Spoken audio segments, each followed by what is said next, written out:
नमस्कार मंडळी, कशा आहे? बरे आहे ना? बरेच असणार. आजकर आहे करी दिनाच्या हार्दिक शुभेच्छा सर्वांना. चला मग आज दुसरा भाग आहे कहाणीचा. चला कंटिन्यू करू. पण त्याच्या अगोदर माझी कहाणी आवडली असेल तर लाईक करा, शेअर करा आणि सबस्क्राईब करा आणि कमेंट करून नक्की सांगा माझी कहाणी कशी वाटते तुम्हाला म्हणून. आणि तुम्हाला काल नाव सांगितलंच तिचं, प्रियंका नाव. आणि प्रियंका स्वभावाने खरंच खूप छान होती बरं का. म्हणजे मयाळू, परत कोणाचं मन न दुखवणं, काही नाही, इतकी छान होती. कारण की ती ना घाबरायची का बा मी कोणाला काय बोलले तर कोणी माझ्या घरी घेऊन निरोप येतील आणि माझ्या बाबतीत मामाला एकाचे दोन करून सांगतील. त्याच्यामुळे ती कोणासंग शक्यता भांडतच नव्हती. अशी घाबरत घाबरत राहायची ती. मग एक दिवशी काय झालं, तिच्या मैत्रिणीबरोबर शाळेत गेली बरं का. शाळेत गेली आणि तिची मैत्रिणी ना 5 वाजता शाळा सुटते. समजा सकाळी काय 12 वाजता शाळा राहायची आणि संध्याकाळी 5 वाजता सुटायची शाळा. मग दोघीजणी यायच्या सोबत. मग एक सरिता नावाची मैत्रीण होती आणि तिच्याबरोबर यायची. तर त्या टायमाला मी सुट्टीवर होते. एक दिवशी मी कुठंतरी गावाला जायला होते म्हणून मी सुट्टीवर असल्यामुळं मी माझ्यासोबत तर काही नव्हती ती. पण त्या दिवशी तिच्या संग ना खूप म्हणजे काय असं घडलं नव्हतं, पण ते घरच्यांना वेगळं वाटलं. मग ती 5 वाजता त्या सरिताबरोबर घरी आली प्रियंका. यायच्या टायमाला सरिताची मम्मी भेटली रस्त्यामध्ये भेटली. तर तिला एक मोठं गार्डन होतं. मोठं गार्डन असल्यामुळे ते खेळणी वगैरे सगळं सगळं. आणि त्या गार्डनमध्ये त्या सरिताचे काका कामाला होते. मग तिची मम्मी भेटल्यामुळं मग तिची मम्मी काय म्हणे, सरिता चल म्हणे आपण काकाला भेटायला जाऊ म्हणे. अर्ध्या रस्त्यातून तिच्या मम्मीने तिला घेऊन चालली. पण मग हिला प्रियंकाला भीती वाटली रस्त्यातून घरी. आता एवढा गर्दीतून रस्त्यावरून कसं घरी जायचं, कारण ती एकटी कधी जायलाच नव्हती ना घरी. तिला मी किंवा सरिता आम्ही तिघी जणींचा आमचा ग्रुपच राहायचा संगमंग ग्रुप राहायचं. म्हणून मग ती काय म्हणे, प्रियंका सरिता तू तू तुझ्या मम्मीबरोबर चालली तर मग मी पण येते म्हणे बरं का, मी एकटी काही घरी जात नाही. मग ही सरिता काय म्हणे चल म्हणे. आणि आवरलं लवकर तर आपण लवकर घरी निघून जाऊ. आता हिला काय वाटलं, हा हिची मम्मी काय भेटेल आणि लगेच निघेल म्हणून असं वाटलं. पण मग विषय वेगळाच घडला. म्हणजे असं झालं का हिची सरिताची मम्मी काहीतरी कामानिमित्त त्यांच्याशी गप्पा मारू लागली. आणि नेमके ते गार्डनमध्ये कामाला असल्यामुळं राजपाळणे वगैरे सगळं होतं त्याच्यामध्ये. आणि ते नवीनच गार्डन बनल्यामुळं मग ही काय म्हणे, आता हिचे काका तिकडं कामाला असल्यामुळं हिला सगळ्या गोष्टी फ्रीच गार्डनमध्ये सरिताला. मग आता सरिताबरोबर हिची मजा प्रियंकाची. आणि त्या दिवशी नेमकी मी सुट्टीवर असल्यामुळे मी काय सोबत गेले नाही. मग या मस्त पाळणे वगैरे सगळं खेळलं. सॉरी बरं का, मधीच फोन मला बंद करावा लागला कारण की छोटी मुलगी आली होती. जुली इकडे ये बाळा, चल. मग विषय असा होता. आणि मग गार्डनमध्ये त्यांना वाजले संध्याकाळचे 8-8:30 वाजले. आणि इकडं तिची आजी ते सगळे घाबरून गेले. मामी घाबरली तिची का बा अजून काय येईना घरी. तिची आजी शाळेकडं पाहायला गेली तिला. परत तिची मामी ना घरी अशी.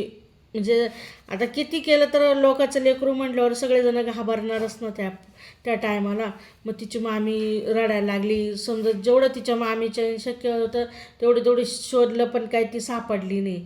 परत मामा ड्युटीला जायला असल्यामुळं मामाला फोन करून बोलून घेतलं आणि सांगितलं का म्हणे 5 वाजल्यापासून माझं नाव आलं प्रियंका काही घरी आली नाही म्हणून तिच्या मामाला सांगितलं.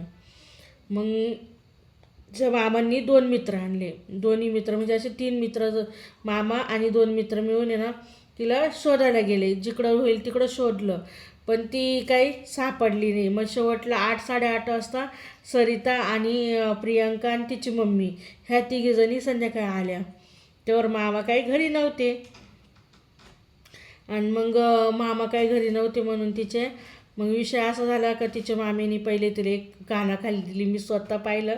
तिला एक कानाखाली दिली. म्हणजे एक प्रेम असतं माणसाच्या मनामध्ये. आणि पहिले मिठी मारली तिला बरं का. कारण शेवट मामीचा जीव होता तिच्यावर, थोडाफार का होईना जीव होता. त्यांनी मामीला लेकरू बाळ नव्हतं त्या टायमाला. मग ते झालं. आजी आली. आजी पण तिला एक चापट मारली आणि पहिले विचारलं तू कुठं गेली, काय गेली होती. मग हिने सांगितलं का मी सरिताबरोबर गार्डनला होते, अमकं तमकं सांगितलं हिने हिच्या आजीला. मग आजीने सांगितलं. आजी झाली शांत. आता शेजारी अजून एक मावशी होता राहिला, त्यांचं नाव होतं अनिता मावशी म्हणून. आणि त्या अनिता मावशी ना प्रियंकाला तिच्या घरात घेऊन गेली बरं का बा तू जाऊ नको तिकडं. मग जाऊ नको म्हणे तिकडं, तर तुला मारतील म्हणे तुझे मामा आल्यावर. आणि मामा आले बाई मित्रांसोबत तिचे. मग आल्याच्या नंतर मामा म्हणे तिचे का चल घरामध्ये. मग ती म्हणे नाही म्हणे मी नाही येत म्हणे. म्हणे यायचं का मार खायचं म्हणे. मग अनिता मावशी म्हणे आता काय करू म्हणे माझ्या देखत तर मग त्याच्यामुळे ती अनिता मावशी जास्त मध्ये पडली नाही आणि घेऊन गेले तिला. घेऊन गेल्याच्या नंतर ते मित्र होते म्हणून काय वाटलं नाही सर काय प्रियंकाला. कारण की प्रियंका म्हणजे खूप घाबरत होती. पण शेवट ते मामाने मार का वाचला का त्या मित्रांमुळं मामाने मारलं नाही.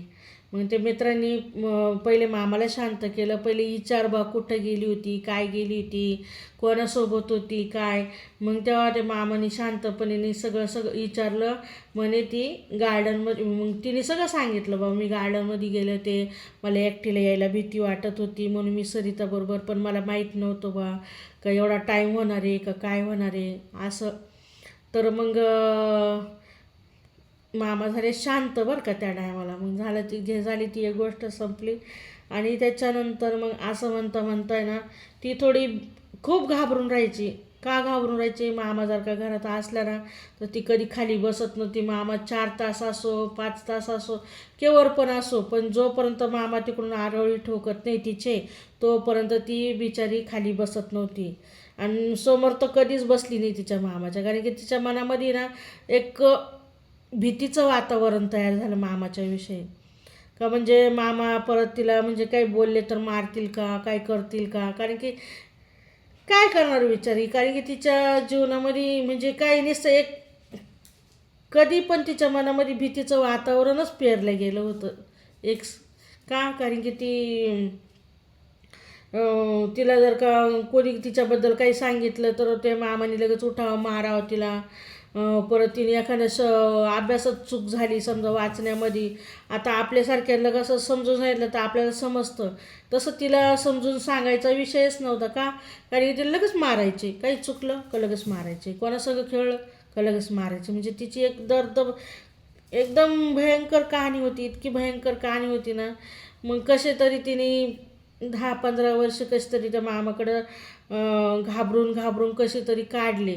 आणि म्हणजे असे भरपूर घटना घडल्या आणि तिच्या भविष्यामध्ये का तिने ना त्या आजीची होती इच्छा 12वीपर्यंत शिकायची, पण हिची इच्छा तिकडं राहायची नव्हती राहिली प्रियंकाची. कारण की ती म्हणे माझ्या घरी गरिबी का असेना पण मी माझ्या घरी चालले जाते, मी काही इथं राहत नाही अशी तिच्या आजीला ती बोलली.